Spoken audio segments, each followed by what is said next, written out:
Hello guys, welcome back to BoreDraw. We are on episode number 31 and we're back. We're live in the flesh. Back in fresh garms, Lukey boy. Shout out Art of Football. Every time. Popped it in their little clearance sale, man. Come on, Christmas. You want to get yourself, mate, 25 quid. Bash! You're never going to find a better deal. So yeah, if fresh. you want, hop over to Art of Football and do some sick stuff. Art of Football, please send us some love. Please? Yeah. But yeah, no, we've had 2 weeks of football plus the FA Cup since our last episode. So we've got a lot to talk about. It's going to be a wham episode. Lots going on. January transfer window's open. Mate, there's some Juicy, dodgy deals baby. going on. Yeah. Dodgy deals going on. Wout Weghorst to Man United, potentially. My favourite thing is, do you know the clip of Mark Goldbridge where he's like, "Wow, Weghorst, you sound like you're from Harry Potter." Shout out Mark Goldbridge as well. I thought that was actually quite a good impression, you know. That wasn't bad. Yeah, shout out Mark Goldbridge. Should we start with the dodgiest club about currently? Where there's no magic happening. There's just L's upon L's. And talking of Harry Potter, Graham Potter's Chelsea. And he is stinking it up. Yeah, he's lacking the juju. There's no troll in the dungeon. There's a troll in charge. Because my man... And do you know what, yeah? I feel a bit sorry for him because actually, in their first game against City in the league, I thought for 45 minutes they were the better team. Yeah, 100%. I thought Chukwuemeka was unreal. He was good when he came on. But Lord have mercy. Lord have mercy. Kai Havertz is... What a waste of money. Like, the guy, yeah, he's useless. He's shit in link-up play. He doesn't score goals. Like, what does he do? I tweeted from our BoreDraw account, I'm still a bit salty about this. I said, Kai Havertz, you absolute donkey. Woke up the next day, was expecting hella retweets of everybody agreeing that he's an absolute clown. We got our account suspended. Suspended for speaking facts. There's silence in the truth. Silence in the truth. So I had to delete the Kai Havertz tweet. Do you reckon he reported it? Kai, come on the pod. We'll talk one-to-one if you want. But We need to give you some training as well. I think that is the Kai Havertz is a good segue into one of the issues currently at Chelsea.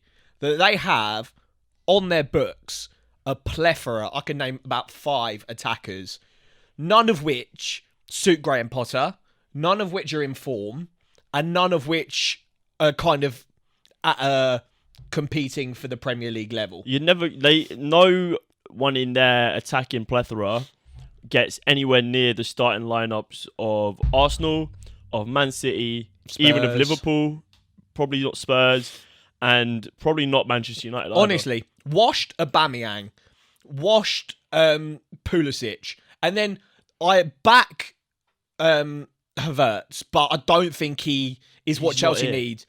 Definitely not what they need as just a central striker. He's definitely not that kind of player. Who else they got? Mason Mount. We've been big fans of Mason on the podcast. Yeah, I'm a fan of Money Mace. We still are.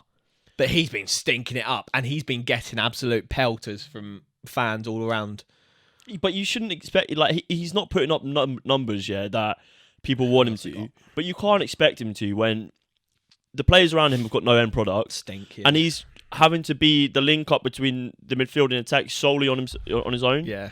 Like, it doesn't make sense. Another one, Raheem Sterling. I know they're unlucky against City to have him and Pulisic go off early on. Yeah. But, like, Raheem Sterling, I think it was the right move for him to move away from City in the prime of his career to sort of become the star player, the main player. Yeah. But that transition is always going to be hard. I mean, you often see players go from playing in a Pep system to playing in... I mean, he's played under Tuchel. Did he play under Tuchel?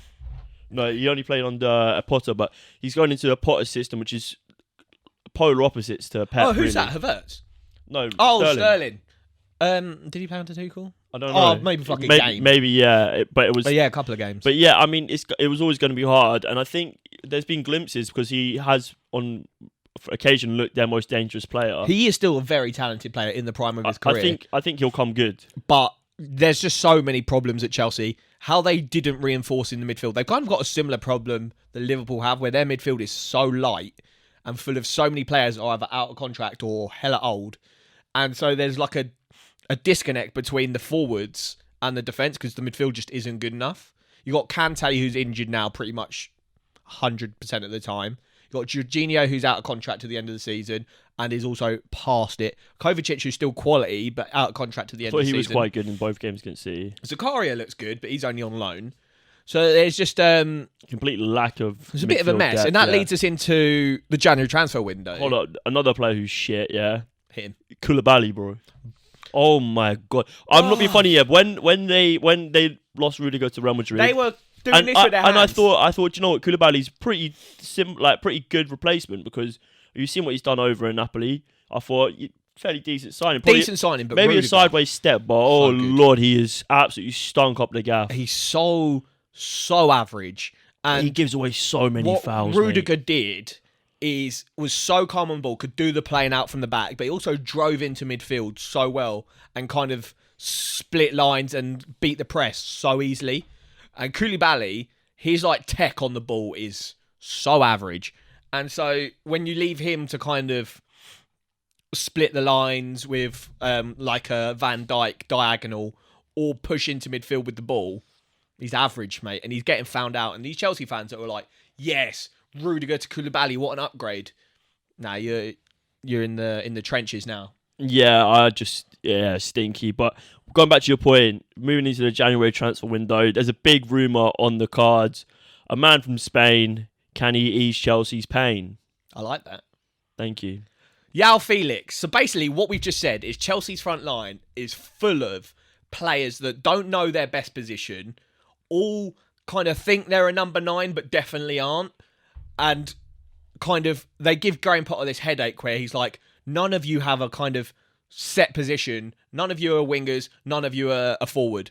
You're kind of all just a mix. And what do you want to do? Add to that, another player that's exactly the fucking same. Doesn't know his position. João Felix, who doesn't know his best position, is hella out of form at the moment. But these are all good and he's players. On stupid money. Chelsea are covering his £8 million wages. Plus paying £11 million to Atletico to get him on a 5-month But loan. do you know what the best part is, yeah? I think maybe they thought they'll do that and then maybe get him on a permanent afterwards. They've got no buy option.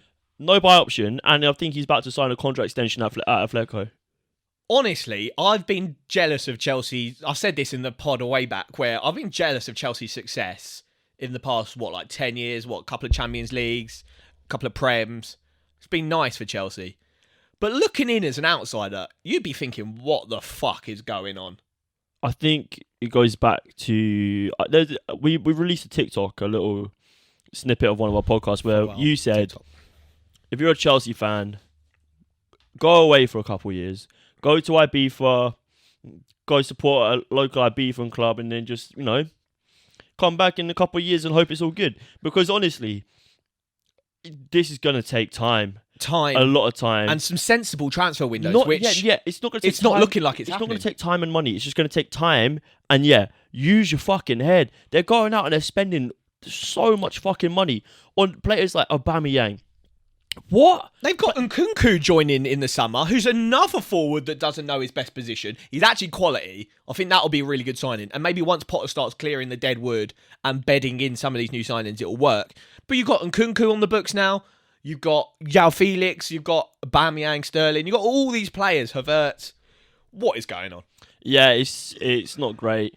And what they need is a whole sort of restructure in terms of the personnel they have playing for that club.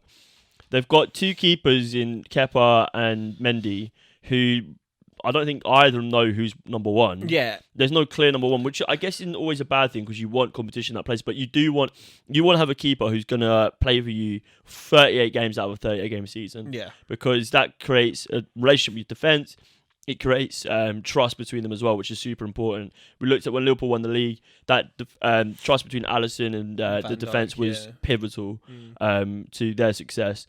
And I don't think the swapping of keeper... Mendy fell out hard. He's just fallen off. Now he wants like a $300k a week contract. And imagine they give him that, and then he's the reserve keeper. Or they don't give him that, he leaves, and then you're stuck with just Kepa and you have to get a new keeper in. You don't know if you're getting a bench keeper or a starting keeper because you don't know how good Kepa actually is. Because in that Man City game, we'll go on to Kepa. What was he doing for that goal? Did you see? Oh yeah, Jack Grealish squared it across the box. Mahrez is at the back stick, and he just sort of lets it go. Kepa just watches it roll in front of him, and he could have dived out and got it, and I think he just assumed there was no one at the back post, but Mahrez was there. And that's what Kepa's got. He's just so many errors, and that's the same with Mendy. Both of them are just catalogue of errors. I think both of them, when they're banging form, are Good. unbelievable keepers, but they're so inconsistent. And that is, like you say, if you want to challenge at the top end of the table, you need to have one of the top 3 keepers in the league. That's the be all and end all of it. You're looking at Liverpool, Man City again, Alisson, Edison, 2 best keepers in the league. Yeah. You got Arsenal, who got Aaron Ramsdale. That's it. I was about to say Ramsdale, who's young, but like he's absolutely on fire. Yeah. So Spurs with Lloris. Yeah. Even Man United with David De Gea. I know he's actually had a couple of good games, David De Gea. Apart from that stinker against Everton. Oh, fuck me. We were watching at the pub, weren't we? Yeah. So bad. Yeah, it's an embarrassing moment, but yeah, doesn't fill me with confidence. I think they've been unlucky in terms of their injuries with their wing backs. Reece James, I want him to get back fit and firing because when he needs a solid run, because I really do believe he could be one of the, he could be top 3 right back in the world. Yeah, I think that's the thing we've got to do with the whole Chelsea conversation. It's just kind of like asterisk it with they've got fucked amount of injuries and they're getting more and more pretty much every game. But even still, they're sinking fast. They're 10th in the Prem. 1 win in 8 Premier League games is not good enough. I think Graham Potter in his first 10 games is second worst ever Chelsea managers. So that's not good. I think he's just got to hope to God that the new regime in Todd Bowley gives him time, which from what I read in the media, that was apparently one of his things when he came in for the interview was if I don't get Champions League this season, if we go on a bad run of form, will I get the sack or will you give me time? And apparently he was told categorically that he'd be given time. I think they're just going to say that though, regardless of getting him in the door. Yeah, that's very true. Like, it's how bad can you let the bad run of form go before you make a change? It's probably very easy to make those sort of promises until Todd Bowley's got the fans on his back saying we want our Tuchel back, which I think a few Chelsea fans were heard singing out in their games over the past couple of weeks. But like you say, we've said this before, Graham Potter is a project manager. He's done very well, very, very well at Brighton. Yeah. But maybe this was a step too far. Who knows? And looking back on it now, do you think we know we were shouting him for England? Are you sort of would you want him less for England now? Or Nah, I'll still back him over Gareth Southgate every day of the week. Fair enough. I think so. We did, interestingly, I'll float this to the YouTube crowd and the Spotify crowd, or however you're watching. We did a poll on our Insta, follow our socials, where it was do you want Potter in or out? We put it to kind of just everyone, not just Chelsea fans. And Potter out was actually the majority. It was 65-35 in favour of Potter out, which I don't know if that's just kind of outsiders that aren't Chelsea fans kind of just smashing the out button. But yeah, I don't know. I'll put it out there. What do you think? Potter in, Potter out? Yeah, it's interesting. I mean, yeah, I'm a QPR fan. I don't mind seeing the downfall of Chelsea. I'm all about it. It is mind-baffling to me because they've spent so much money. It's kind of hard to spend this amount of money and be as bad as they are with a good manager. Well, that's what we're saying. It's all about sensible transfer windows, which is what Man United are starting to edge towards. That's what Arsenal have been doing for 2 or 3 windows now. That's what Man City have been doing for a while. A tweet where it was someone there was a picture of the Man City bench and it had all the players' price tags on it. I saw that. And I think most people commented being that's just good value. You look at the players on that bench, for the values they got them at, it's not bad at all. And I don't know. Chelsea just need to get someone in who they need some more direction. Yeah. And they need someone who's going to work with Graham Potter in terms of bringing in the personnel that actually suits his what's the term? His identity he wants to build towards for the club. His style of play, yeah. Because they've got a couple of men in the door. They got that Sekou Fofana, new striker, looks good. Benoit Badiashile, who, if his time at Monaco was anything to go by, he's a player. I mean, Chelsea aren't on a great track record of signing people from Monaco, though, have they? That's very true. So yeah, I don't know. It's all a bit kind of all over the gaff. Benoit Badiashile and Sekou Fofana, they're both young signings for the future. They signed Chukwuemeka, so that's kind of the vibe.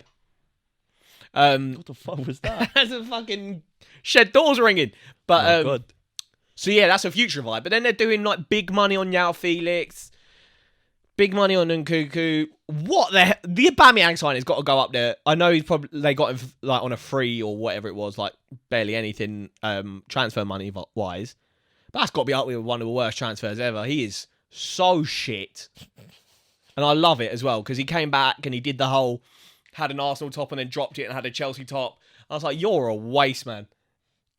Yeah, it is what it is. Yeah, Chelsea, it sucks to be you right now, but I guess you can't complain because you had a pretty decent run. So this is welcome to reality. Yeah, welcome to reality. Yeah. Should we move on to Man City, or should we take a little break and then take a little break and then take a little break? The Premier League champions.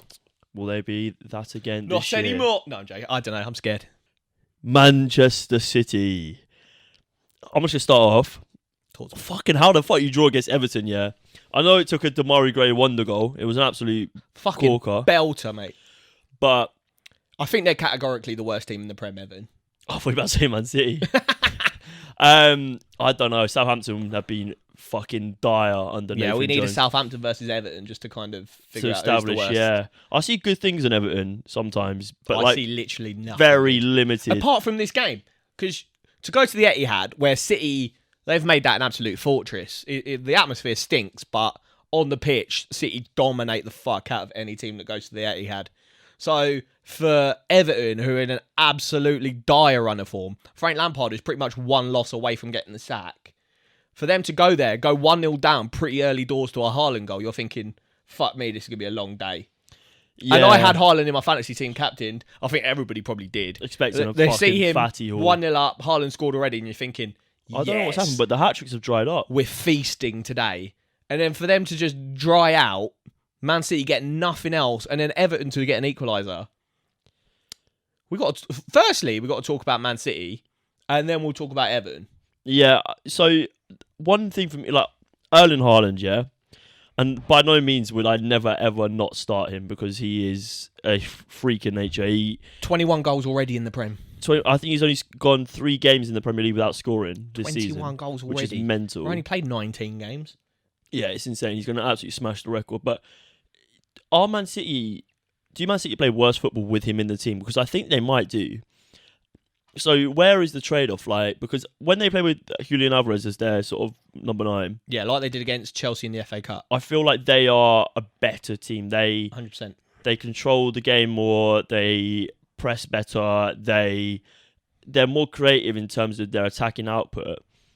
So how do you balance that with the fact that Erling Haaland is just going to score goals every game, no matter sort of how bad Man City play? Yeah, it's a hard one to juggle, isn't it? Because like you said, the Alvarez starting up top, and then so in the Chelsea game on the FA Cup, they had Foden on one side. And I think they had Mahrez on the other side. Yeah, Mahrez on the other side, yeah. That's a very fluid front three. Foden can tuck into the central areas. De Bruyne will go out, or I don't know, fucking Foden will go the other side. Bernardo will go out to the left. Very fluid. And it's hard for defenders to kind of follow that movement.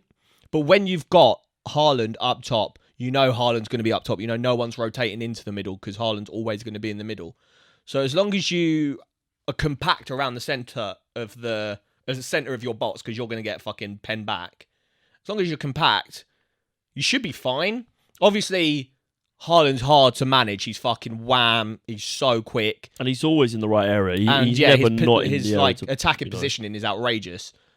But as long as you're compact, you kind of track his runs. You give yourself a chance. And what Everton did, played 3 at the back with full backs that were pretty much centre backs as well. So it was like 5 at the back, compressing in the in their box areas. Yeah, they just kind of squish him out the game because they've just got so many people in and around the box. And when you're not moving the ball quickly, you're not playing that fluid front line that City do without him.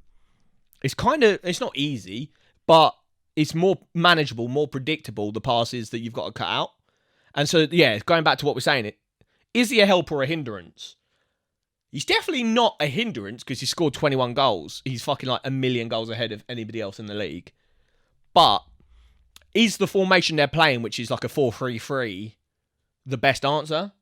maybe a 4-4-2 where you've got him and Alvarez, which I think they did a little bit in pre-season. And I think that's what they did against Liverpool in the Carabao Cup, the Community Shield that they lost. Yeah. They had them two up top. And I think I like the idea of that because then defenders don't know who to drag out of Alvarez and Haaland. Well, you're giving Haaland someone closer to him who can then drop off and make that space for him to run into. Whereas at the minute, you've got a man marking Haaland and you've got a man occupying the areas in which the crosses or the passes will play into him. So they're cutting that. We said this before, how do you stop Haaland? I think it was after he scored, 3 hat-tricks back-to-back? You're fucked. So we literally had a good segment of being like, how do you stop him? And we both came to the conclusion, the way you stop Haaland is by stopping the service. And I think that's sort of what teams are looking to do now. They're pressing the deliverers of the ball quicker. They are also cutting off the channels into feet so that he can't receive those balls. But the ones that you can't defend against are the ones where Kevin De Bruyne will pick up the ball and they'll zing it between two players, and Haaland's too quick and too big to be held back. So he gets past his man and it's like the perfect ball. You can't. It's an undefendable goal. Because you can't mark the entire width of the pitch. Yeah. And even then, he'll still find a way to get it over you. And that will happen a couple of times a game because you've got De Bruyne, who is the most creative player in the world at the moment, and you've got Haaland, who's probably one of the best finishers in the world and one of the best kind of attackive runners. But that will only happen a couple of times a game. And yes, they score like they did in this game. They get one. But as long as you're resolute enough as a defensive unit, you can cut those out. And you're asking a lot from De Bruyne to do that all the time. Yeah, you limit the chances, and you can frustrate City like that.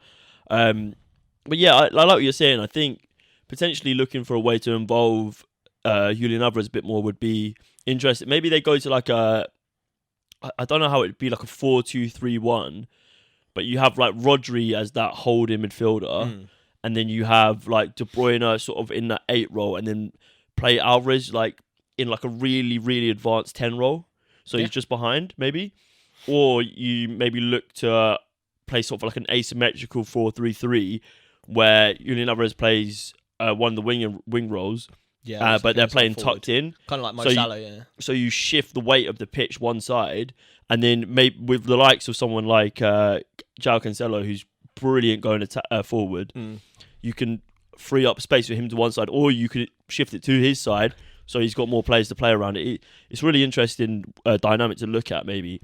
But you've got the likes of Phil Foden, Bernardo Silva, Jack Grealish, Riyad Mahrez. Attacking talent. Yeah. You should be Cole Palmer as well. Really impressive. I really liked him in the FA Cup. Really, really, really direct and very good. You've got to kind of question. You can't question Pep because he's an absolute genius of the game. But with the amount of attacking talent they've got, when you've got Haaland on 21 goals, De Bruyne on like 1 million assists, you should be able to break down Everton at home. I think this conundrum sort of is an answer to why I still think City will win the league, because you look at they start the game, they've got Erling Haaland up front, and it comes to 60 minutes and it's not working, and they're playing really compact. You bring on Julian Alvarez, 100%. And whether you take off Haaland or you keep him on, and then then you've got a whole nother dimension to your game. Whereas for Arsenal, well, I was going to say we're not actually covering Arsenal in this podcast, but that was what we had as an issue when we played Newcastle. We were the dominant team, creating so many attacking opportunities, but once you haven't got any options on the bench to change your style of attack, Newcastle kind of just sat back, defended well.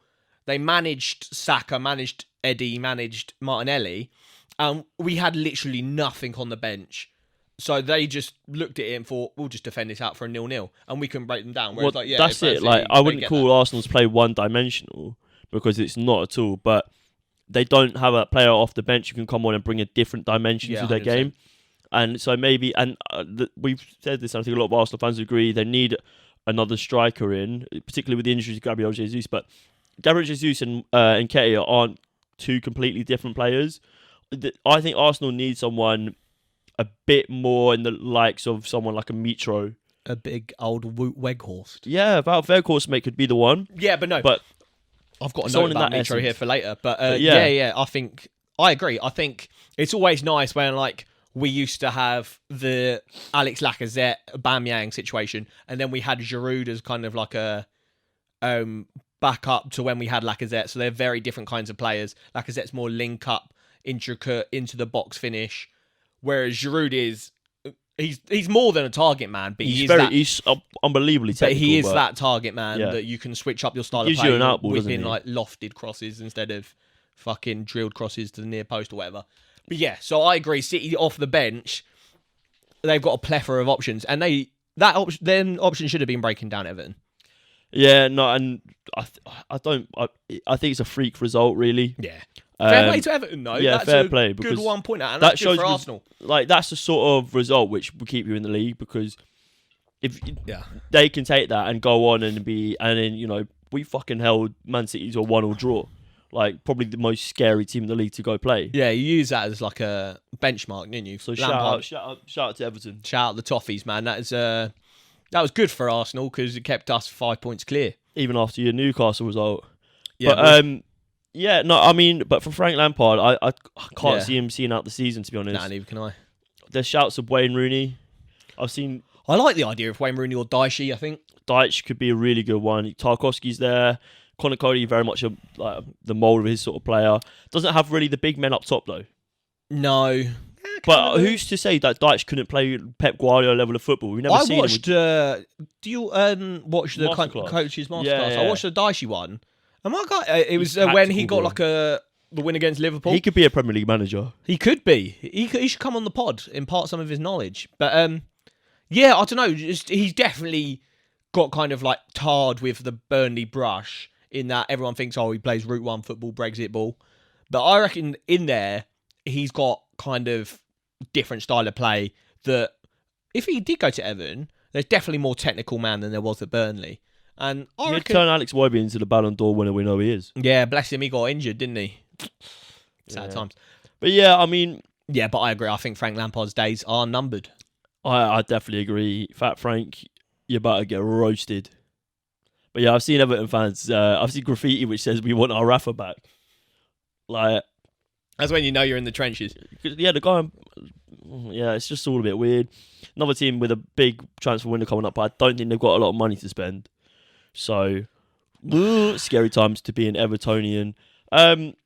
What's next on the agenda? Spurs, shitty Spurs.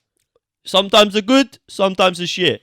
Lost 2-0 to Villa and then absolutely smashed Crystal Palace. When we were doing our predictions, I fully said I think they'll get one good result and one bad result, and they'll use that as kind of like a get rid of all the negative thoughts with the good result, and then they'll get straight into a bad. But I fucking got it the wrong way round. I thought they'd beat Villa and lose to Palace. But anywho, you're hosting at your new shiny stadium, probably the best stadium in the world, I'd say, at the moment. Yeah. Definitely. You're hosting Unai Emery's Aston Villa. He's never actually lost to Spurs in his time at Arsenal, or I don't know if he came up against them with Sevilla. But absolutely thumped 2-0, and it should have been more. Yeah, Villa were all over Spurs. I genuinely thought after this game we were going to see it wouldn't have been super shock, but I thought we were going to see the announcement. Where the picture with the corner flag.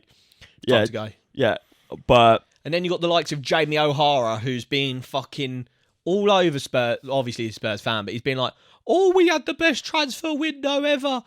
We're going to win the league. And then they lose to Villa, and he's like, I can't handle this anymore. All the players aren't good enough. And he listed out all their squad, and they were like, not good enough, not good enough. And I was like, bruv, you said like a couple of months ago that you had the best transfer window going. So he's flip-flopping like a little bitch. Yeah, man. Yeah, it's bad. So, yeah, I don't know. Spurs. Dire performance against Aston Villa. And then... The Palace game was 0-0 at half-time as well. And so I think even that game, they weren't great, and then Palace kind of just capitulated. I think what this goes back to, and we said this before, they are relying on their top players, like Kane, like Son, like Kulusevski, even like Richarlison from time to time, to have unbelievable games. And luckily enough, Kane had an absolute blinder this game.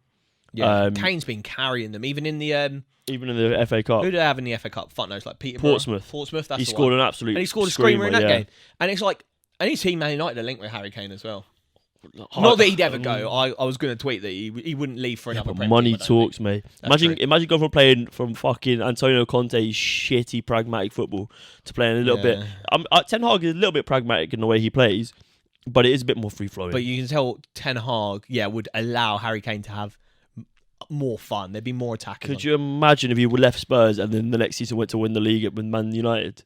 Then Spurs and Arsenal fans can do that meme where it's like that, and it's like your best striker leaving to Man United to win the Premier League. Oh, mate, have you just seen into the future? Have you gone to the future, man? If I've made like a viral meme just off the prediction, cuff. But like you said, Spurs are getting carried by pretty much one world class player.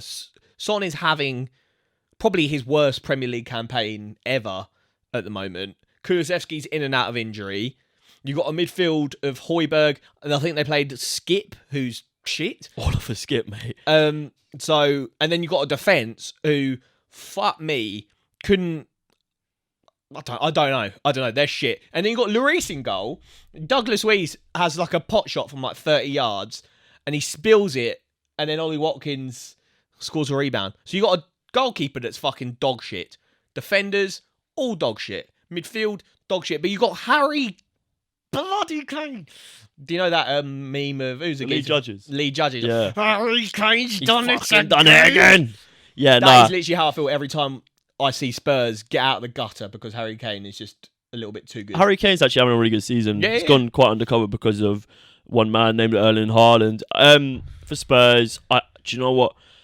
I don't see Conte leaving before the end of the season, but if you're looking to the future, it's looking grey because you're going to be thereabout for top 4 every year with Conte probably, but it's not exciting. It's not regenerative because then they're not building like when Harry Kane now leaves. Very short term. If Harry Kane leaves, they haven't got anyone in that essence. If Son, Richarlison leave, no one in that essence. They brought in players like Sessegnon from Fulham a couple of years ago, and he's made his way into the first team a little bit, but he's not really it. Jed Spence, they bought it from Middlesbrough.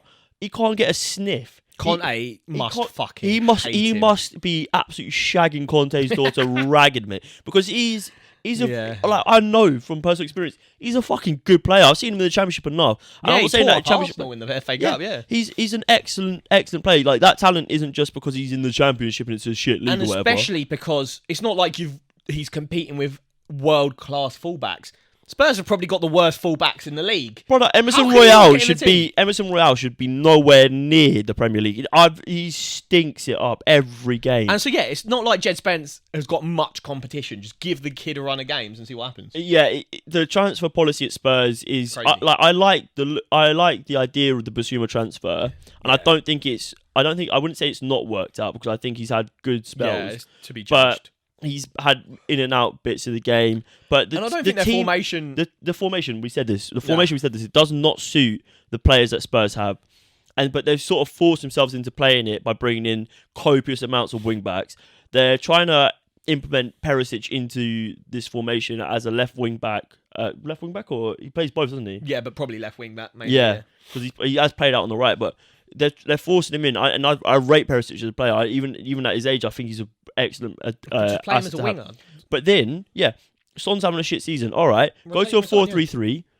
Even if you play Perisic just as fucking like a left back, a bit more of a progressive left back, or go into the market and get an actual like solid left back because Ryan Sessegnon's not a left back.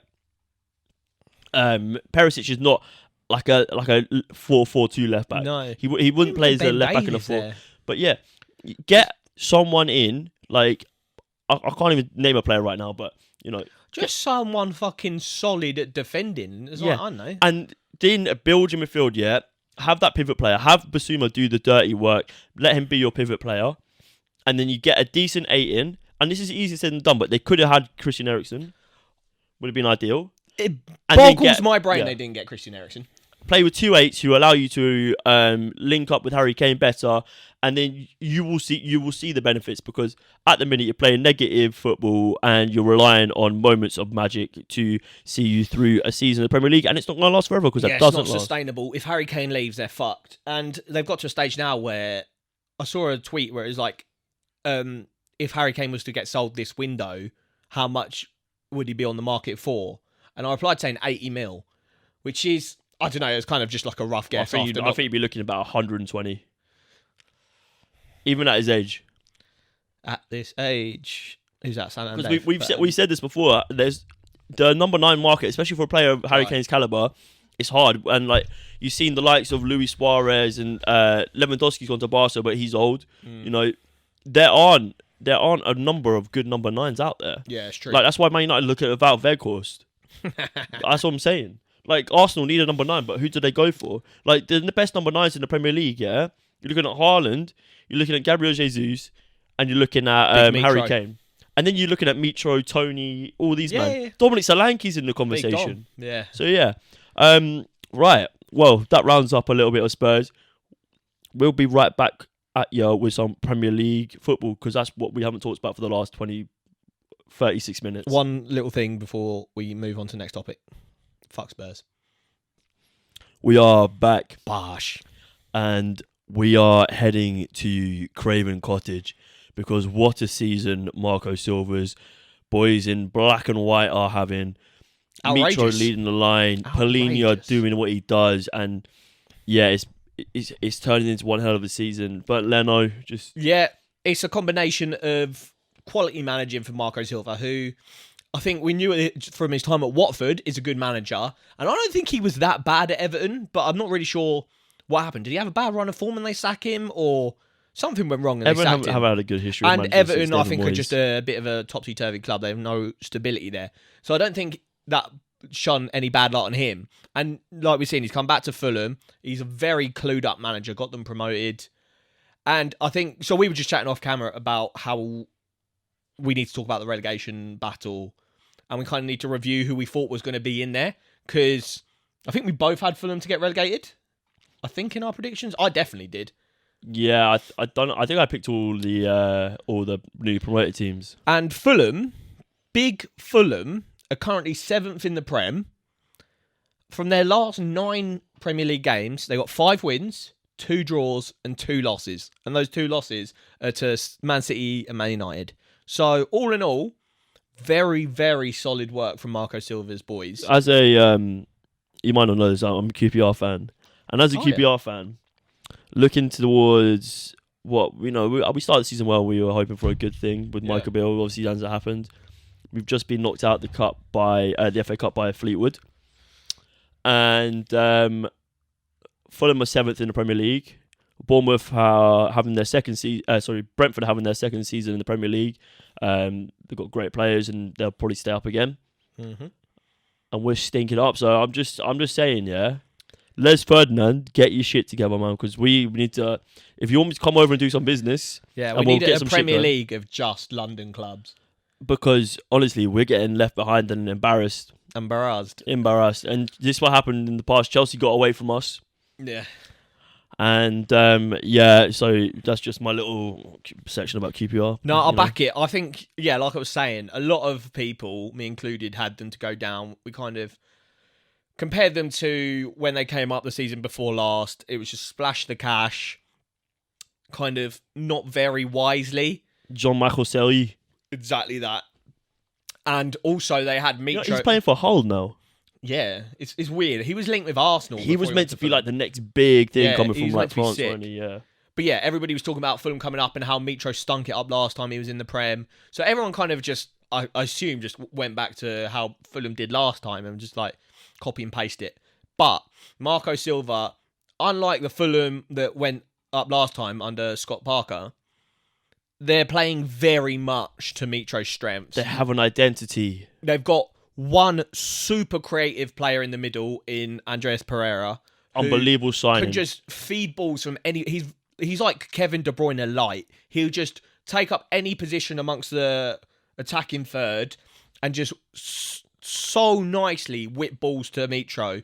And Mitro's finishing is one of the best. That's in the Prem. surely got to be up there with one of the signings of the summer because he didn't really get a sniff at Man United. Exactly. And everyone thought, they're buying him because he's just a name. Yeah, it's not really a name. It's like, it's an ex-Man United academy. Exactly.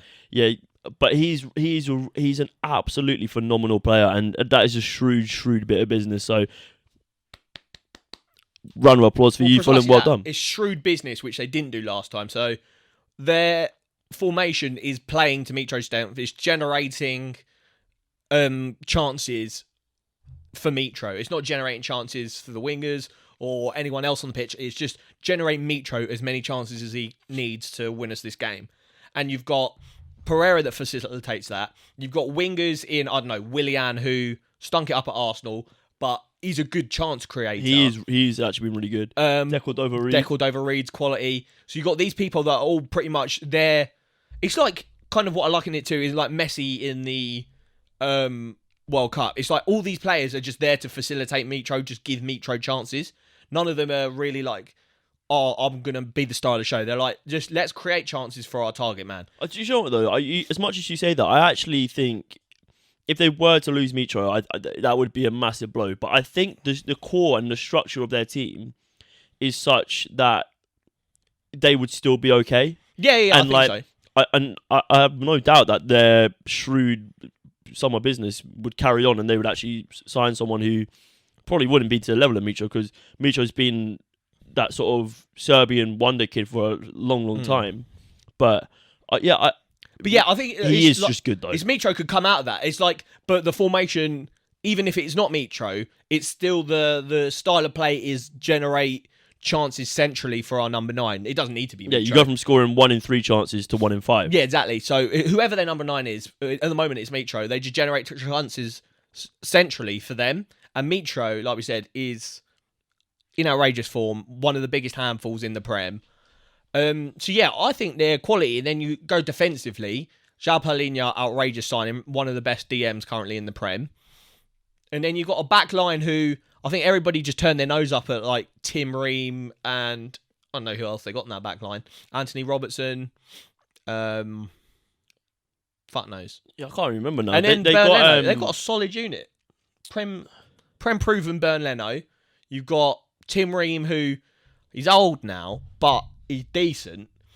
And then, so you've got a very solid unit that I think a lot of people are kind of underestimating.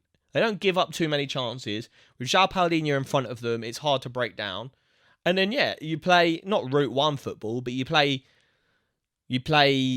kind of attacking football that's kind of laid up centrally for a number 9 like Mitro. And I think you're laughing. Yeah, they've got Diop from West Ham. Yeah, that's it. That's the one. Diop. So, yeah. So, Prem proven.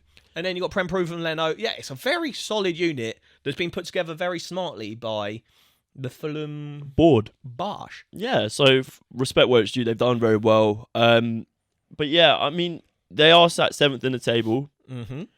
They've got the likes of, so they've got Arsenal, Man City. Who's in 3rd? Newcastle. They've got Tottenham, Man United, and Liverpool ahead of them, right? I think so. Is that it? Was that 6? Anyway, but they've got the likes of Chelsea in 10th behind them.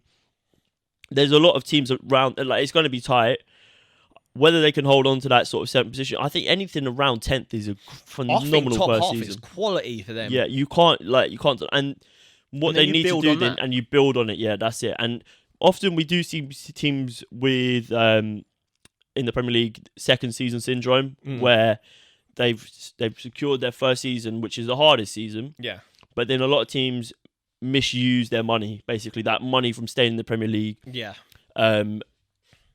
And yeah, so it will be a big ask, to improve on what they've currently done. Yeah, summer will be big. It's like they can't lose João Palhinha. They probably might lose Mitro, but they'd be better off not losing Mitro. Andreas Pereira's had a quality season. They'd be better off not losing Mitro. They would be better off not losing Mitro. Yeah, chop that up. But yeah, no, they've got big players that they need to keep. If you're Fulham now, and you know how sort of desaturated the market is for quality number 9s. We literally just spoke about it. Are you already putting in to process like a backup plan for if Mitro, like come to it? Yeah, say we hit January 31st. Is it 31st? Last day of the transfer window. Yeah, is it 31 days of January this year? I can't. There is indeed every year. But are you say like fucking I don't know, Chelsea or Man United, Arsenal? come into Real Madrid. Come in. I'm just throwing out names Real here. Madrid, you love But they to just see it. fucking come in and they go, right, 70 million for Mitro. Get him out. You take it. Fucking hate But it. then, I think they've done enough this season already to stay up. But it could be a very quick decline. You've got to have that process in play already. As soon as they got promoted, they've got to be thinking, right, who are our targets for if Mitro does leave? Yeah. Because he is a massive part of the team. I know I just spent like the last 10 minutes telling you that they're better. They're good without him anyway. But he is unbelievable. He is. But I think that leads on to the question, why has he not got that bigger move to higher up the Prem team? Go on, you get that open, son. Why has he not moved to a better Prem team? And we've been screaming about Chelsea and how they've signed fucked number 9s for like the past 5 years since Diego Costa. Why haven't they gone in for Mitro? He strikes me as a very much a Graham Potter player. If I'm R9, yeah, going back in the day. If you're R9. If I'm R9 in modern day, right? Imagine best number 9 in the world, untouchable. If we get 100k subs by the end of January, Luke's getting an R9 haircut. R9 trim.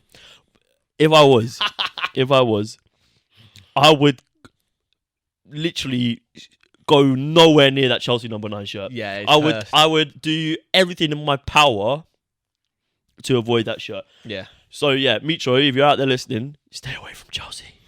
Yeah, but like even like Man United, I know they're in the market, and I think their top 3 targets are Harry Kane, Sesko, and I don't know. So you, mate. I was going to say Wout Wout Weghorst, but it's definitely not Wout Weghorst. It's someone. Use the Napoli Donny. Oh, Osimhen. Yeah, that's the one. Is that him? Yeah. Yeah. I didn't even know what you're talking about, but I just knew that he's the type of player That's why we got it going here. That's it, mate. But yeah, so Man United, they've got those 3 on their transfer targets. But Harry Kane, like we said, he's probably like 80 to 100 mil. I think that's a Osimhen is bargain. probably 100 mil. And Sesko's just Wait, signed are you for telling me though? Are you telling me Leipzig? though that you'd rather have Osimhen than Harry Kane? I think so. Osimhen's like 24. Harry Kane's like 29. Yeah, but Harry Kane, he's good. He's going to be the good. Premier League's all-time top scorer. Osimhen is good. Yeah, he is good. But like we've seen the likes of Koulibaly come over. I know that one's a centre back, one's a striker, Yeah. but he's absolutely stunk up. Like how good is Serie A? I agree. I'd take either of them if I was Man United because it's stinking up there. Yeah, I don't know, mate. I'd fucking have Mitrovic over Osimhen. We'll put that out. Put that To the people. Put that in a poll. Yeah.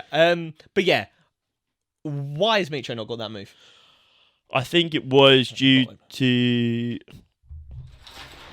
You must share the wealth. Sorry. I think it comes down to.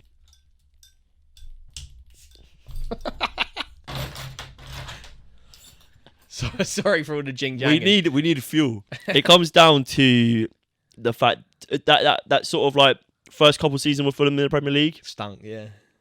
and where you saw a really good player, but he was getting like 10 goals, and then he went to the champion. He got like 40 goals in the No, Championship. yeah, I know, but was he in the championship with them before, where he also got like 20 something goals, and he did really well? I can't remember. I might just be He's like been at Fulham for a hot minute now. gaslighting myself or something. But yeah, he's always been a really, really talented player, and you just saw that he's got a killer instinct for goal. And he's just a handful. He bullies defenders. I love strikers that bully defenders. I think, and it might go back to the saturation of the market prior to sort of the likes of Edison Cavani, Suarez, Lewandowski all getting old. Yeah. But there were more options, like Andy Carroll. yeah, I mean, Yeah. but and maybe like back in the day, I mean, Liverpool sort of when Fulham were last in Premier League, they didn't need someone like that. They had that, they had the Firmino, Mane, Salah combo in absolute prime. Man City had Sergio Aguero. Who did Man United have? Oh, Lukaku. Big like, Rom. Do you know what I mean though? Maybe he's and just then you're looking at like Arsenal. They had like the likes of Giroud and maybe Lacazette, and Aubameyang. Yeah. So maybe he's just not had the chance. Yeah, and maybe anything that was sort of that sort of level would be great for him. That's what he was looking for. But anything less than that maybe would have been like a sideways move. Mate, if I was in charge of Chelsea recruitment, he would have been my first suggestion. Yeah, and I if I'm Arsenal right now, I think maybe go for it. But then you're looking at the longer term plan. Yeah. Gabriel Jesus is going to come back in anyway, and then Mitro's not going to be starting, Exactly, yeah. which is probably not what he wants. No, exactly.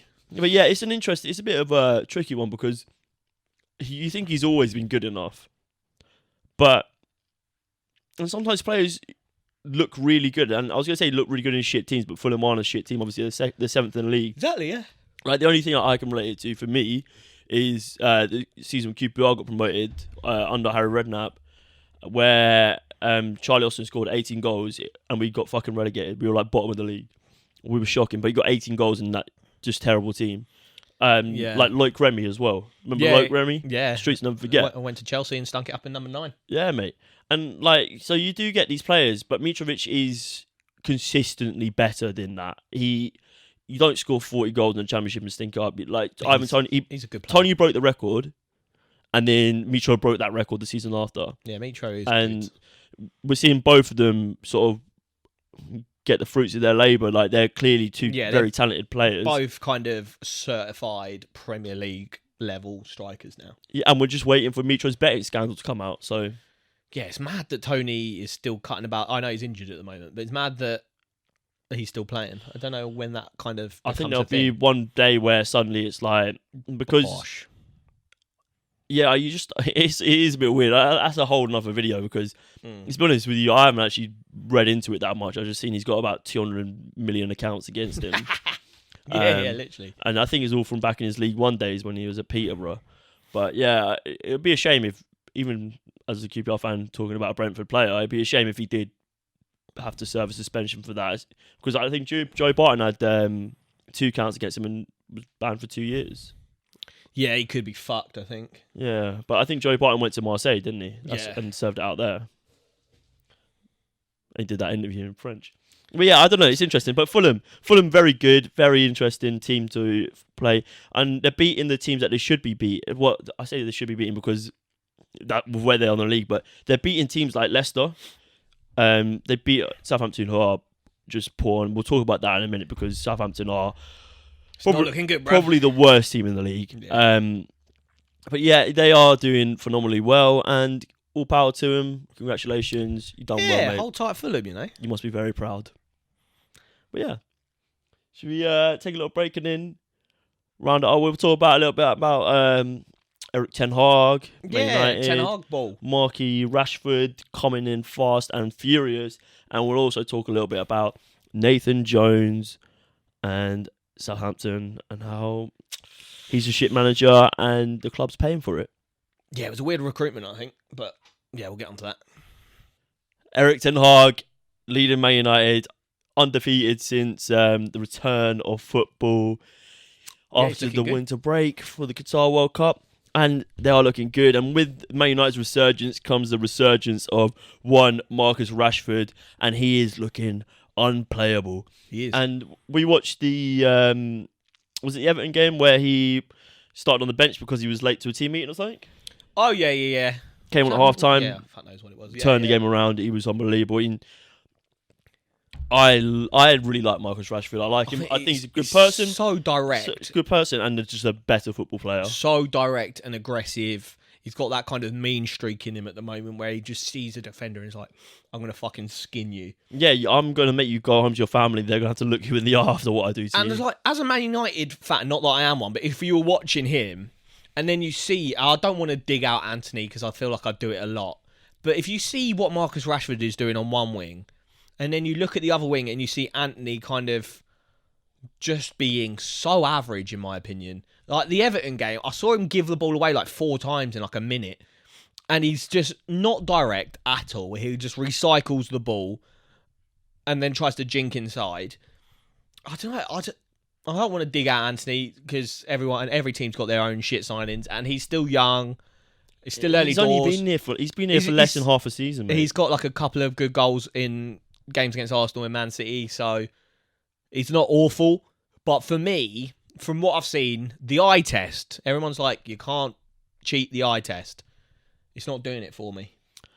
Yeah, and I think I've seen a lot of people talking about how one-footed he is, which, if you played FM, you know that's not what you want because it's easy. You just show him into their weaker foot, and he is a very tricky player. And I think something he's not given credit for enough is being in the right position, because it was Marcus Rashford that he put the ball across, and Anthony was in that position to put it in the back of the net. He is actually very good at, like, when it comes to his attacking positioning, but I don't know if he is what they need. No. And they've got the likes of Jadon Sancho as well. Like, if you get a flying Jadon Sancho, I'd have him over Anthony every day of the week. Yeah, I'd agree with that. But yeah, Man United looking really, really good, and I think it comes to, and as Marcus Rashford come on, and we're seeing what we know is there. But I think it all stems down to Casemiro. I was going to say, for me, he's been quality. And Luke Shaw at centre back, mate. Iconic. Yeah, I never saw that coming, but yeah, Luke Shaw at centre back, but Casemiro, he's, instead of Shawberto Carlos, it's more like Shaldini or something. Shaldini. Maldini, that didn't work. I thought you meant Troy Deeney, mate. Whack him up front. Come on. But yeah, no, it's working. It's really working. We're seeing the Ten Hag philosophy sort of come in. That's what the word I wanted to say when I was talking about Graham Potter earlier. Philosophy, yeah. I was going to say they want to sign players that suited Graham Potter's philosophy, but I couldn't get the words out. All I can think about is centre-backs at the moment that I can put Luke Shaw. Graham Potter and a philosophy stone. No, nice. Bosh. Nice. Get that in your cookbooks. But yeah. Yeah, we're seeing Ten Hag's philosophy come into play a lot. And it's a weird balance between free-flowing and pragmatic football. We're seeing a lot of automatisms in his play, but it is more free-flowing than the likes of Antonio Conte's sort of style of play. And it's very effective. Casemiro, though, he is facilitating sort of, he's not being that defensive destroyer that I think a lot of people thought he was going to be when he came in. And maybe looking back on it now, at Real Madrid, was he actually that sort of player? Because his passing range is unbelievable. Really good, yeah. Really good. We've seen him, was it against Everton as well, where he hit something on the volley and it went just over the bar? Technically, he's there. He's been contributing with goals recently, and that's something that I didn't know he had it in him. He scored a banger at the World Cup, didn't he? Yeah, I didn't know he had it in him to kind of get into that attacking position. And maybe he's got more of the license at United than he did at Real Madrid. I don't know, but yeah, I think he is currently on form, probably the best DM in the league. Maybe him or Thomas Partey, and I think he just allows the likes of Eriksen to push forward without having to worry. Bruno Fernandes, he hasn't been chipping in as much as I think he should be, but he's knitting the forward play together. And then, when you've got Rashford, who's in the form of his life at the moment, it's all right for me. Yeah, it's not bad at all. And I've seen people saying that they might be having a little sneaky under the radar title charge. They've got some big games coming up. I know all the kind of top 3-4 teams have got some fat games. We're getting to a schedule now where sort of they're beginning to start playing each other. Obviously, Man City Man United have got Man City coming up on Saturday. Yeah. But then the next couple of weeks you got the likes of them playing each other. You got the likes of Tottenham playing Arsenal. You got Arsenal City's coming up as well. Got them in the FA Cup. So there's going to be some big clashes. Yeah, some interesting times. But I mean, there is no reason, because I think Man United really on their day they could actually beat anyone, especially if Marcus Rashford is in that form, because he is unstoppable when he's in that sort of vein of form because he is so direct, he's so technically good, he's so proficient in front of goal. It's what you want in a number 9, but they've got him playing out wide, and then the minute that they sort of take Martial off, he moves into that central role, and then he occupies the 2 centre backs, so they've got to deal with him. So it's a really hard conundrum to sort of you can't really stop him. Do you know what I mean? He is unstoppable. Yeah, he's looking good. I think he's their kind of gem, isn't he? He's the one that's contributing the goals and the assists, and then the defence and Casemiro's looking good. Be nice if they go into the market and get someone to take the attacking load off of Marcus Rashford. No, keep it on, mate. He's doing well with it. If he's willing to carry it, but mate, he's doing it. Yeah, but we know that his form can falter. Yeah, I think they which need is a worry. more going forward than just Rashford if they're gonna have that title charge. Do you think someone like João Felix would suit Man United more than Chelsea? I think fucking my dead nan will suit anyone more than Chelsea. Because, I mean, Chelsea need a goal scorer because the likes of Mount, Sterling, Pulisic, whoever else they want to play out wide, they're not getting the goals. But Man United have goals in the likes of Rashford in particular. We know Bruno Fernandes can do it. And he'd link up good with João Felix, Yeah. Portuguese. And even Anthony's coming up with a few goals here and there. I guess. They've got Casemiro who decides to score goals. Eriksen as well. So they have goals in their central areas. Yeah. So maybe they need someone who can facilitate play a bit more rather than an out-and-out goal scorer. But I was listening to Tifo earlier and they were talking about the Wout Weghorst signing for Man United, the potential signing anyway. Let's talk about Wout Weghorst. Yeah, talk to me. So Ten Hag, when he had that really good run at Ajax with the Tadic, he played Dusan Tadic as like a sort of false nine, but he played him as a number 9. It wasn't a false 9. He played him as a number 9. Tadic got the record for most assists in a single season, like 49 or something like that. Fuck, 49. I could be making that up, but he got a crazy amount of assists in the season. He's pulled that right out of his ass. But yeah, so when and then in the second run, or was it the first one? He had Klaas-Jan Huntelaar sort of facilitate a role, and then he had Kasper Dolberg and fucking what's the Sebastian Haller. Haller, yeah. Yeah. So he's always like these sort of big. Not that Tadic was like massive, but he liked these sort of big number 9s who.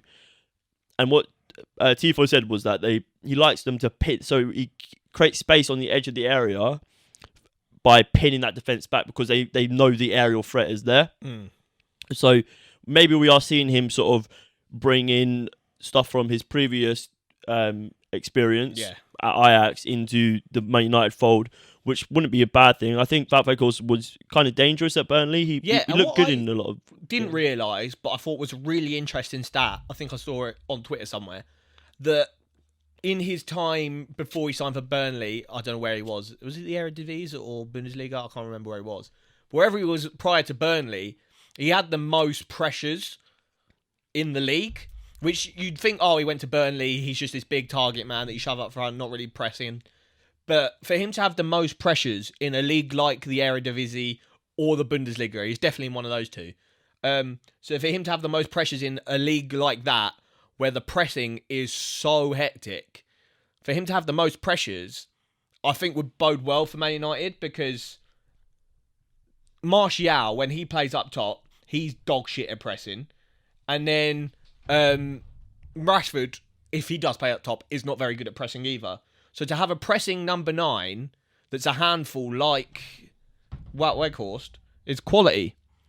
Most assists in the calendar year, Dusan Tadic. 37 assists. What did you say, 49? Yeah, I'm only 12 off. It's close, but 37's fucked. Yeah, I forgot the number, but, the knowledge was there. Yeah. Just thereabouts. But, Weghorst, I think if he offers the kind of pressing game that his stats suggest, and that I think Ten Hag would like a lot, I think it could be a good move. I think a lot of people bantering it. I am one who is bantering it. But it's a good move. The merry-go-round that sort of surrounding this transfer is a bit weird, though. So, Wout Weghorst is a Burnley player on loan at Besiktas, where he's got like 10 goals in 23 appearances, something a decent return. But then Vincent Aboukaba has left Al Nassr after Ronaldo joining.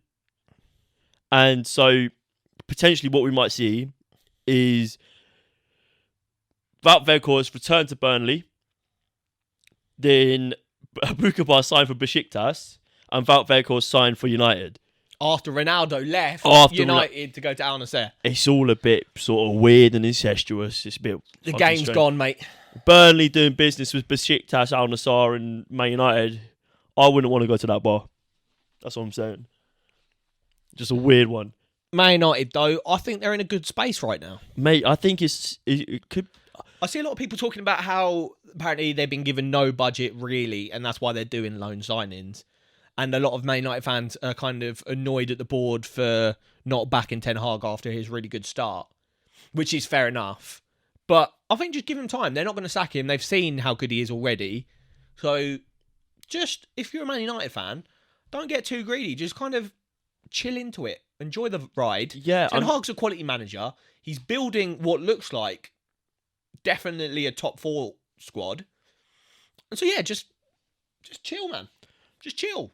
Would you rate Ten Hag higher than Graham Potter? Yeah. 100%, because not even the amount of time they've had in the job, but like Graham Potter, I think, has more to work with at his disposal and is seeing less results.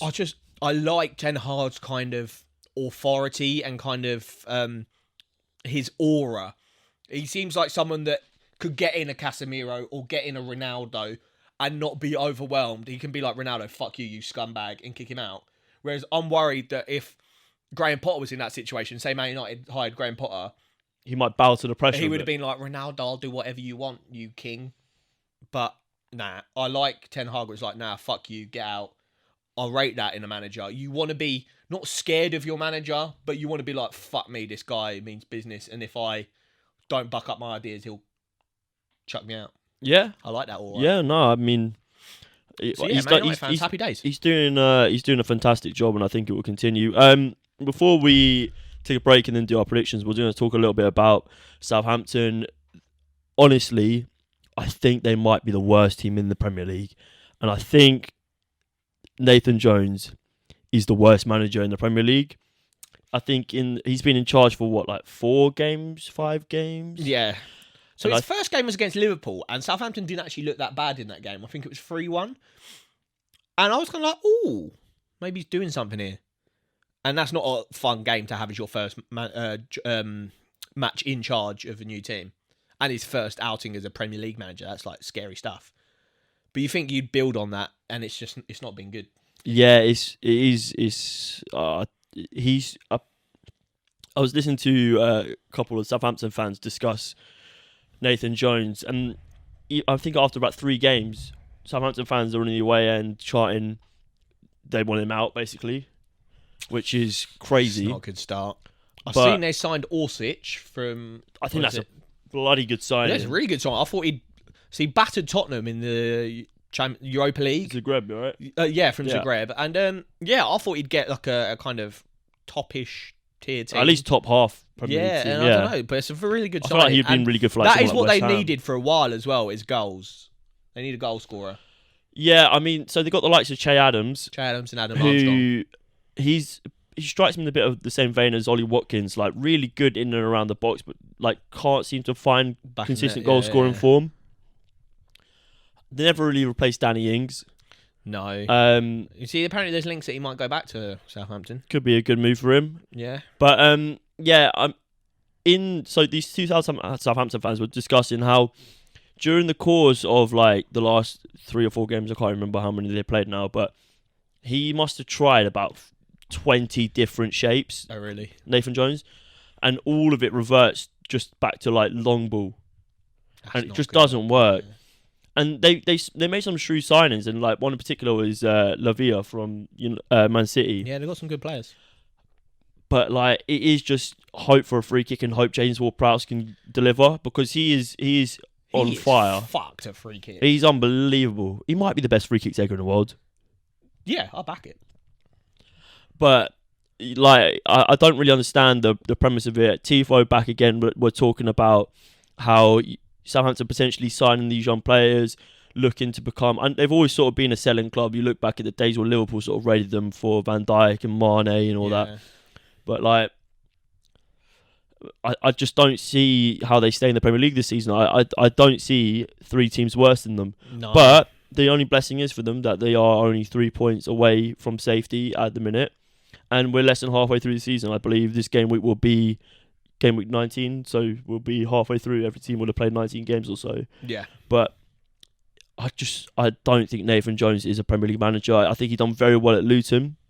I think they built an identity, and they built a team that was hard to beat, and they had really good players, and there was a really good philosophy about that club. They're hard to beat. If you want to know sort of about the Luton philosophy or Nathan Jones' philosophy at Luton, just look up the ping pong table situation. That's a bit of a mental one. But yeah, some managers are really good at a club. they're really, really good at a club, and they potentially should stay there. Maybe Graham like that something, huh? Graham Potter. Yeah, potentially, and it might give the same sort of vibes. But yeah, it's an interesting one. I just don't see him getting better, and I think it could be bye for the Saints. The Saints might be marching down. Oh, I like that. Yeah, I agree. I think it's not looking good unless they get some decisive forwards in that are going to get them goals, because they're all right. Their defense is okay. They're never really getting battered. It's just in the final third they haven't got Premier League level, because they say that the jump up to Premier League is the decision making that is the biggest difference from like the Championship. Yeah, I mean the Championship's got athletes and really good technical players, but yeah, but they make a lot more wrong decisions than Premier League players do. It's the decision making and the football IQ, which Whereas, I guess go hand in hand. That is us. It should be BoreDraw, a football IQ podcast. But yeah, it's all about making decisions correctly 99% of the time. That's why Pep Guardiola's teams are the best in the world, because he's just drilled into them. You're not better athletes than everyone. You're not technically that much better than everyone, but your football IQ, he's got an elite level football IQ, and he's got players. He's big brain. He's given them brain. He's the mega mind of Pep Guardiola has given his players brain. Yeah, that's a rogue one, that, mate. But yeah, Southampton. But they're all smart, and that's what the Southampton are lacking, the players with brain in the final third that are going to make the right decision more times than not. I think that's what it comes down to. But yeah, I think that sort of rounds up our sort of Premier League discussion. It's been a big juicy one. We're gonna take a little short one and come back and hit you with our predictions and a little final roundup. Yeah, see you in a minute. I've had to put a jumper on. He was chilly. The shed is about -6. It is cold. It's about -6. He's got a hat on. Prediction time, baby. It is prediction time. We got a lot of predictions to get through again this week. We do. We'll start with one that is technically in last week's game week, but we moved it to this week's because it actually takes place on Thursday. That is Fulham hosting Chelsea, two London boys, one in very good form, one in pretty shambolic form. What are you saying? Fulham at home to Chelsea? Not to Chelsea, hosting Chelsea. I think if you look at it, you'd probably be stupid not to go for a Fulham win or a draw. You would. But I am stupid. I'm going for a 1-0 Chelsea. My guy, he's a sucker for pain. I think they were good in spells against City. Yeah, no, I think City's performance in the Cup against them was better than City's performance in the league against them. Yeah, 100%. But yeah, I feel like they might nick a result here. Might give Graham Potter some breathing room. Going for a juicy 1-1. Juicy 1-1. There's some noises going on outside. Yeah, there's. I think the wind is doing one on the outdoor. But yeah, 1-1 I'm going for. Nice. What have we got next? Aston Villa hosting Leeds. So we got Villa, who looked decent under Emery. This is Friday night. Friday night football under the lights at Villa Park. Oh, I haven't been too sold on They've just Leeds. come off a stinker against Stevenage where they were 1-0 up in the 88th minute and then they conceded 2 in 2 minutes to go out the FA Cup. Did you see in the Leeds game as well, the goalkeeper, the defender, who are they playing? Leeds in the FA I Cup. can't remember. But yeah, one of the Cardiff. And the Cardiff defender did little off the line with his hand, saved it with his hand. Oh. Got sent off, and then Did the not keeper see that. saved it. Luis Suarez v2, mate. I did not see that. And then they beat Cardiff anyway. Come on. But yeah, interesting game. Yeah, good game. I think I might go for Villa, though. I'm going to go for Villa. I'm going to go for a 1-0 Villa win. Oh, 1-0 again. Gone for a couple of stinkers to start the weekend. I'm going to go for a goal fest. I'm going to go 2-2. Ooh. Yeah. Friday night football. That'd be juicy. And then that leads us in to one of the juiciest fixtures on the calendar every year. Every time you get the Premier League fixtures, you're like, when's the North London derby? When's the Manchester derby? When's City Liverpool? We're talking Manchester United in very, very good form. No losses, like you said earlier, since the World Cup ended. And they're hosting Man City. What are you saying? Early kickoff. I'm going 2-2. 2-2. I think. Ten Hag ball. Yeah, I don't know. I just have a feeling, mate. 2-2. I think, as good as Man United have been, they haven't played anyone that exciting since the kind of resumption of the Premier League. Who they play? They played Wolves, where they scraped to 1-0, and then battered Bournemouth.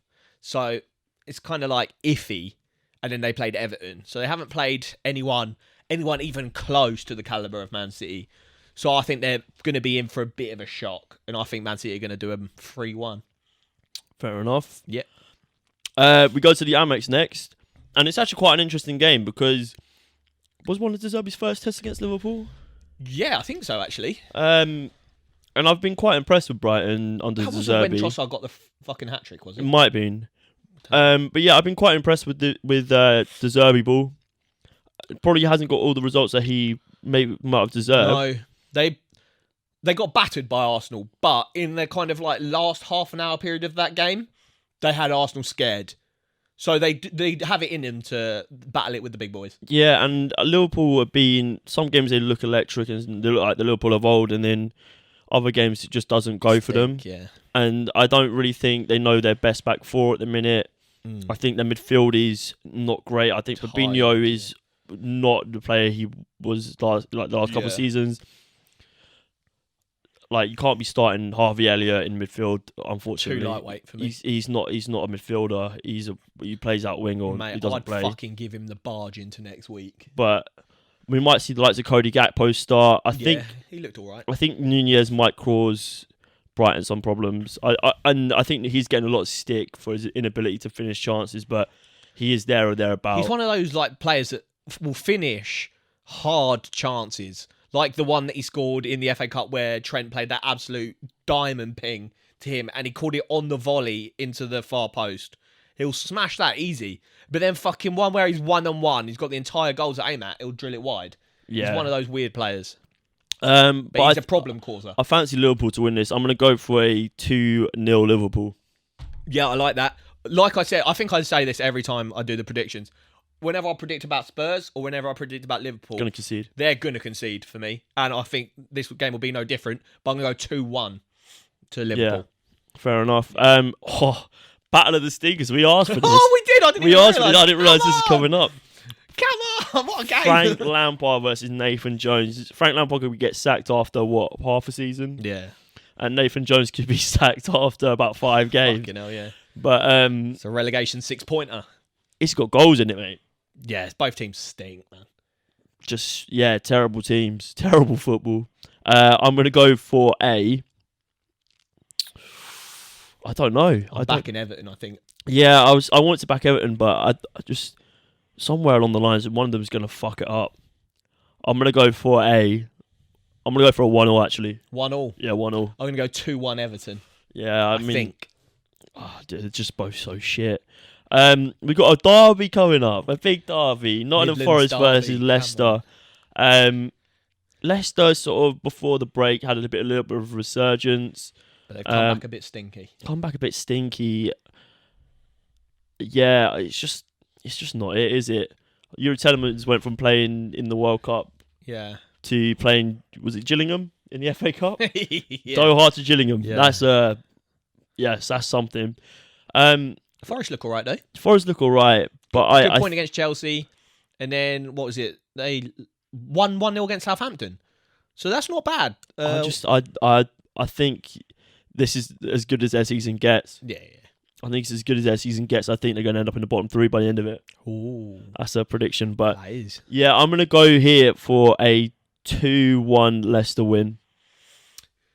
Yeah, I think if you ask me kind of, I don't know, before the World Cup hit, I'd be like, yeah, Leicester, they're on that kind of climb from being definitely the worst team in the league when it was like starting, but they were on a climb. But they've come back and it's just not doing it for me. And I think Nottingham Forest have come back and they look solid. Morgan Gibbs-White is... Do you see... It was the Chelsea game. Do you see he got the volley at the edge of the box that smashed the crossbar? Fuck me if that went in. He's a good player. He's a good player. Scenes, yeah. And he seems to be knitting their attacking play together so nicely. And I think it'll be a tight game. I'm going to go 1-1. Mm-hmm. Okay. What do you say, Leicester 2? I said a 2-1 or 2-0. I can't remember, but yeah, Leicester going to win. Okay. But yeah, we got Julian Lopetegui's Wolves versus West Ham. I was being fairly impressed by them. Yeah, I like Lopetegui's Wolves. And David Moyes, I'm seeing calls for him to go out. Yeah, Get out the door, mate. there is no player in that attack.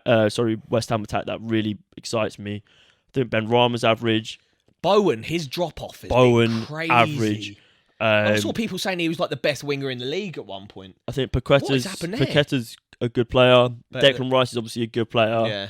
I think Scamacca could be a good player. I think Mikel Antonio, I don't even know what to say about him. Yeah, just nothing's working at the moment.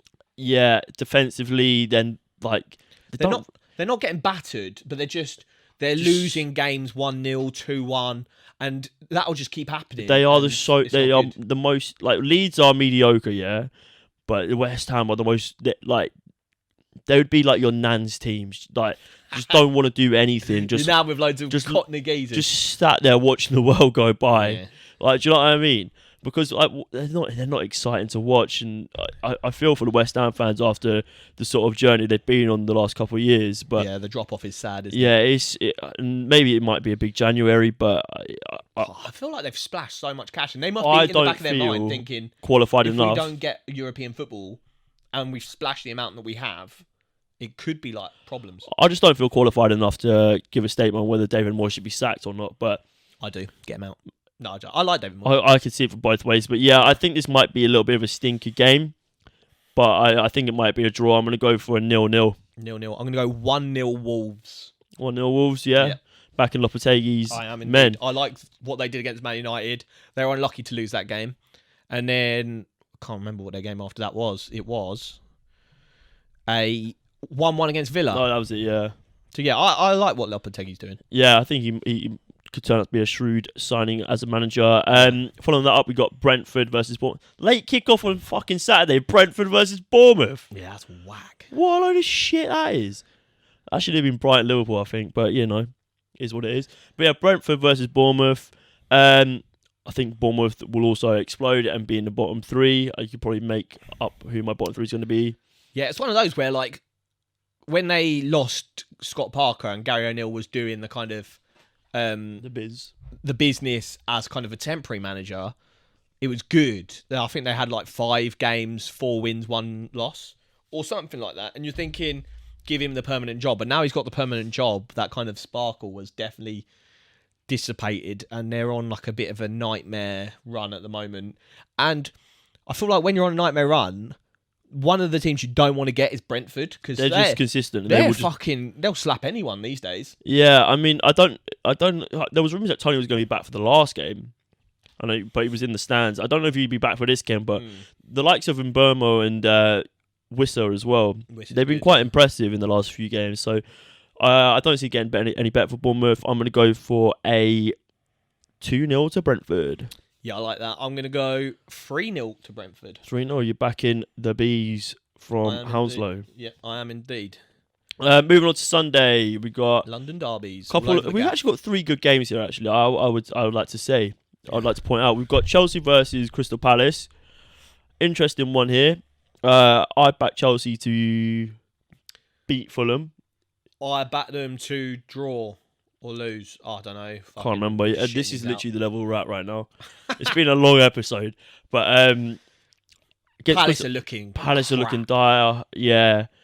They got a result against Southampton, didn't they? Yeah. And then they got absolutely battered by Spurs in that second half.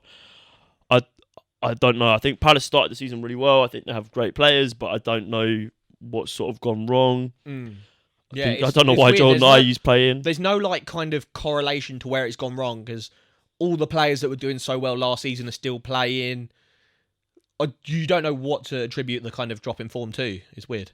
Yeah. I think maybe I'm going to go for a back-to-back Chelsea wins though. I'm going to go for a 3-1 Chelsea. Yeah, I do think Chelsea will win this game. I'm going to go 2-0 Chelsea. Going up to there's loads of games. Geordieland. Newcastle, St James's Park. Really good game here, actually. Newcastle versus Fulham, 2 really good teams. I suspect there'll probably be teams that no one would expect to be in the positions they are right now.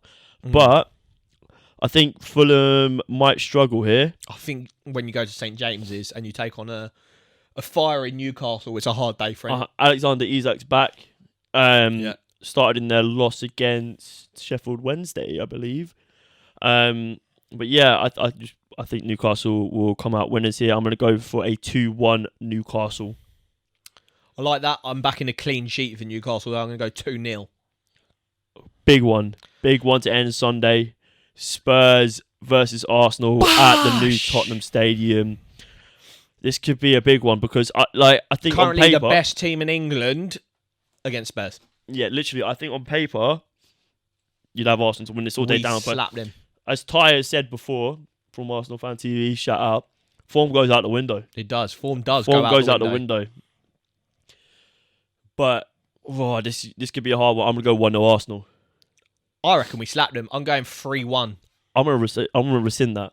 Oh. I'm gonna rescind that. He's rescinded it.